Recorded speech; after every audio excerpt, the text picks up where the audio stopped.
1971 में जब बांग्लादेश पाकिस्तान के अत्याचारों से टूट चुका था,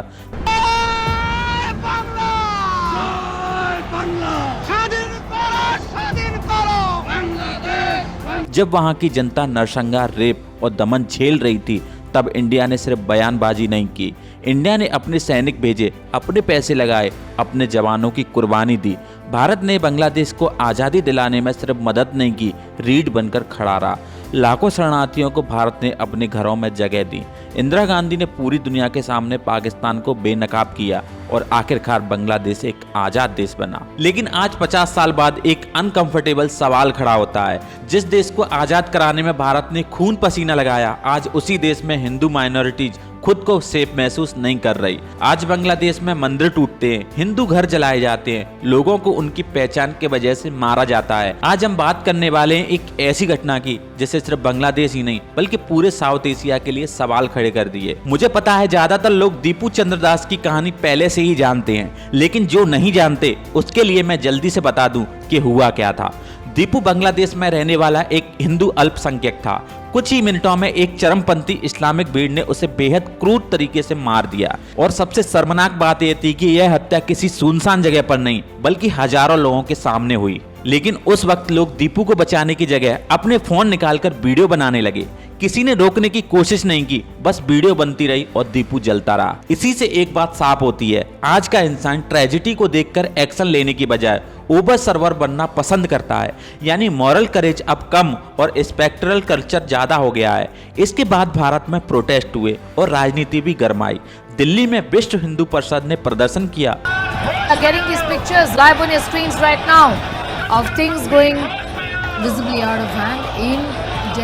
और कोलकाता में बीजेपी ने बांग्लादेश के डिप्टी हाई कमीशन के सामने विरोध जताया। In Delhi, in Kolkata also the protesters come out on the streets. Tapas, what is happening in Kolkata? What can you tell us?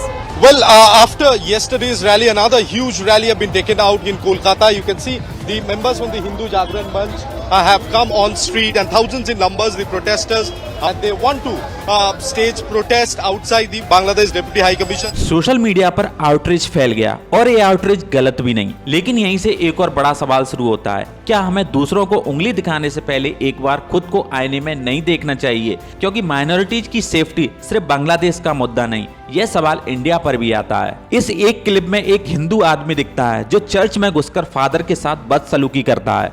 वह अशिष्ट भाषा बोलता है और कहता है, बाइबल हमारा इंडिया में क्या रहेगा? नहीं, हमारा क्या है? चारों वेद है, मनुस्मृति है, उपनिषद है। हम कोई भी क्रिश्चियनों का बाइबल को फॉलो नहीं करेंगे। Am I clear?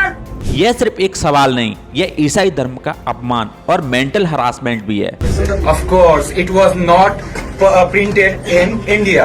विदेशी क्रिश्चियन लोगों का, विदेशी भाषाओं का बाइबल हमारा इंडिया में क्या रहेगा? नहीं। और यह कोई अकेला मामला नहीं, 2025 के क्रिसमस में कई ऐसी वीडियो सामने आई। चर्च, स्कूल, क्रिसमस डेकोरेशन, दुकानों के सामान, सब पर अत्याचार हुए। यह दिखता है कि हम डबल स्टैंडर्ड के शिकार हो चुके हैं। क्रिसमस के पहले आसाम में बजरंग दल के लीडर्स ने स्टेटमेंट दिए। उन्होंने ओपनली कहा, अगर कोई भी हिंदू क्रिसमस के दिन चर्च गया तो उसे पीटा जाएगा, बहुत ज्यादा मारा जाएगा। हिपोक्रेसी की भी सीमा होती है। और अब हिपोक्रेसी का सबसे बड़ा एग्जाम्पल सामने आता है जब 25 दिसंबर को prime minister Modi new Delhi के एक चर्च में गए और अब एक सवाल आता है कि नरेंद्र मोदी हिंदू हैं या नहीं। उनके साथ क्या हुआ? कोई बजरंग दल ने प्रोटेस्ट नहीं किया, कोई बीएचपी आउटरीच नहीं हुई, लेकिन यही काम अगर मैं या आप करते तो हमें धमकी मिलती, हमें एंटी हिंदू बोल दिया जाता। और उसके बाद रायपुर के मॉल में क्रिसमस डेकोरेशन तोड़ दिए जाते हैं। उड़ीसा में गरीब बच्चे सड़क पर सेंटा कैप बेचते हैं और बजरंग दल उनके स्टॉल तोड़ देते हैं। यह सब केवल धर्म के नाम पर हो रहा है। ये हिंदू राष्ट्र है, इधर क्रिश्चियन का चलेगा नहीं। उठा ले। दिवाली, होली, कृष्ण जन्माष्टमी पर हम गर्व महसूस करते हैं, लेकिन जब भारत में अल्पसंख्यक अपने त्योहार मनाते हैं तो उन्हें परेशानी झेलनी पड़ती है। बरेली में चर्च के बाहर हनुमान चालीसा पढ़ी जाती है। हनुमान चालीसा एकदम पवित्र है, इस पर कोई सवाल नहीं, पर सवाल यह है कि हनुमान चालीसा चर्च के सामने क्यों? लेकिन सवाल यही है क्यों ऐसा टारगेटिंग सिर्फ अल्पसंख्यक फेस्टिवल पर होता है? यह सिर्फ आज की समस्या नहीं, इतिहास में कई उदाहरण मिलते हैं जहां माइनॉरिटीज को टारगेट किया जाता है। पाकिस्तान बांग्लादेश का विभाजन, भारत में धार्मिक राइट्स और कई बार कल्चरल सेपरेशन, ये सब रियल लाइफ रिमाइंडर हैं कि सेफ्टी सिर्फ शब्दों से नहीं बल्कि एक्शन में दिखती है। जब हम केवल सोशल मीडिया आउटरीच तक ही सीमित रह जाते हैं तो यह प्रॉब्लम कभी खत्म नहीं होती। 1893 में शिकागो में वर्ल्ड पार्लियामेंट ऑफ रिलीजन के दौरान स्वामी विवेकानंद बोलते हैं, sister and brother of America. Sisters and brothers of America. और पूरी दुनिया खड़ी हो जाती है। उन्हें इतनी रेस्पेक्ट मिलती है कि हिंदुइज्म को सुपर स्टीन से निकालकर फिलॉसफी बना दिया जाता। उनकी बातों ने पूरी दुनिया को दिखा दिया कि हिंदू सिर्फ रिचुअल्स नहीं बल्कि एक इंटरएक्चुअल और स्पिरिचुअल फ्रेमवर्क है। रामाकृष्ण मिशन का एक स्पिरिचुअल ऑर्गेनाइजेशन सर्विस और स्पिरिचुअलिटी पर काम करती है, लेकिन इसी कारण जब कोई क्रिसमस ईव पर जीसस की पूजा करता है उसे एंटी नेशनल कहा जाता है। यह हाइपोक्रेसी है। जिस धर्म के लिए दुनिया हमें रेस्पेक्ट देती है वही देश में प्रॉब्लम बन जाता है। सोशल मीडिया पर आउटरीच करना इजी है, लेकिन जब आपके सामने गरीब वेंडर रोड साइड पर रिलीजियस आइटम बेच रहा है और कोई उसे डराता है तो मॉरल करेज दिखाना मुश्किल होता है। इसी तरह कई बार लोग विटनेस होते हैं एट्रोसिटीज के पर इंटरवेंस नहीं करते। अगर विवेकानंद आज हमारे बीच होते तो शायद उन्हें भी एंटी नेशनल बोल दिया जाता।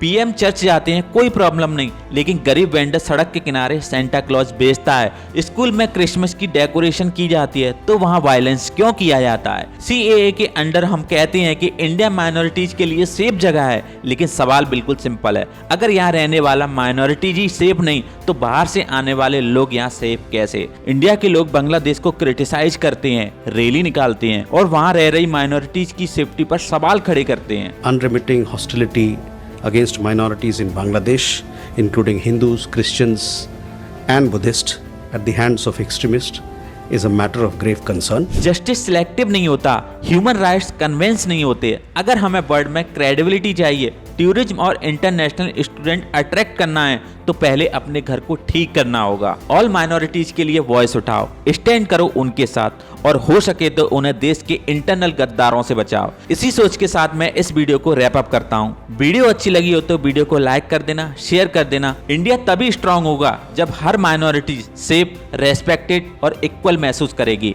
मिलते हैं आपसे अगली वीडियो में, तब तक के लिए जय हिंद।